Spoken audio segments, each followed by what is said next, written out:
ಕರ್ನಾಟಕದ ಗಾಂಧಿ ಎಂಬುದಾಗಿ ಹೆಸರಾದ ಸ್ವಾತಂತ್ರ್ಯ ಹೋರಾಟಗಾರ ಯಾರು?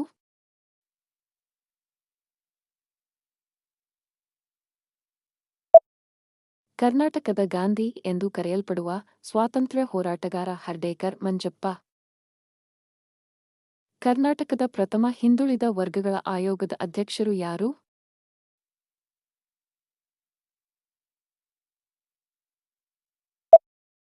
ಎಲ್. ಜಿ. ಹಾವನೂರ್. ಕರ್ನಾಟಕದಲ್ಲಿ ಹುಲಿ ಸಂರಕ್ಷಣೆಗೆ ಮೀಸಲಾದ ಉದ್ಯಾನವನ ಯಾವುದು?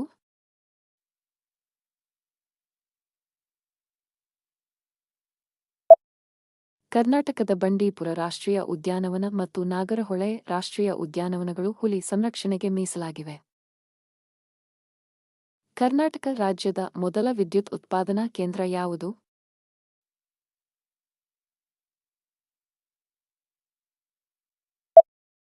ಕರ್ನಾಟಕದ ಮೊದಲ ವಿದ್ಯುತ್ ಉತ್ಪಾದನಾ ಕೇಂದ್ರ ಶಿವನಸಮುದ್ರ ಜಲವಿದ್ಯುತ್ ಕೇಂದ್ರ. ಕೇರಳದ ಅತಿ ಉದ್ದದ ನದಿ ಯಾವುದು?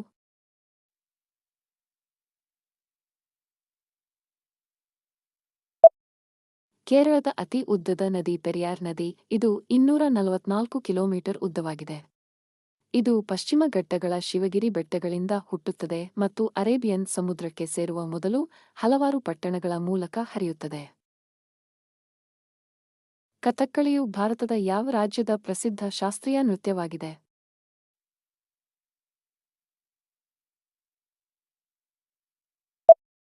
ಕಥಕ್ಕಳಿಯು ಕೇರಳ ರಾಜ್ಯದ ಪ್ರಸಿದ್ಧ ಶಾಸ್ತ್ರೀಯ ನೃತ್ಯವಾಗಿದೆ.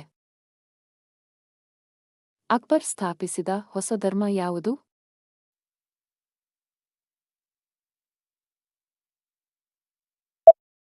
ಅಕ್ಬರನುದ್ದೀನ್ ಇಲಾಹಿ ಎಂಬ ಹೊಸ ಧರ್ಮವನ್ನು ಸ್ಥಾಪಿಸಿದನು. ಇದರ ಅರ್ಥ ದೇವರ ಧರ್ಮ ಎಂಬುದಾಗಿದೆ. ಅಂಬಿಕಾತನೇದತ್ತ ಎಂಬುದು ಯಾವ ಕವಿಯ ಕಾವ್ಯನಾಮವಾಗಿದೆ?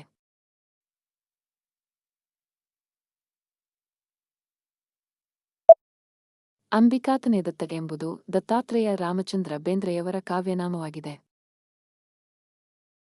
ಭಾರತದ ರಾಷ್ಟ್ರೀಯ ಪಕ್ಷಿ ಯಾವುದು?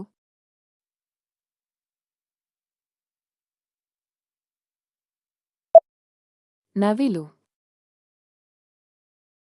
ಅಖಿಲ ಭಾರತ ಅಸ್ಪೃಶ್ಯತಾ ವಿರೋಧಿ ಒಕ್ಕೂಟವನ್ನು ಪ್ರಾರಂಭಿಸಿದವರು ಯಾರು?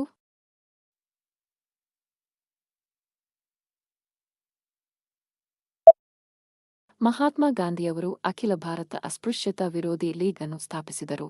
ನಂತರ ಇದನ್ನು ಹರಿಜನ ಸೇವಕ ಸಂಘ ಎಂದು ಮರುನಾಮಕರಣ ಮಾಡಲಾಯಿತು.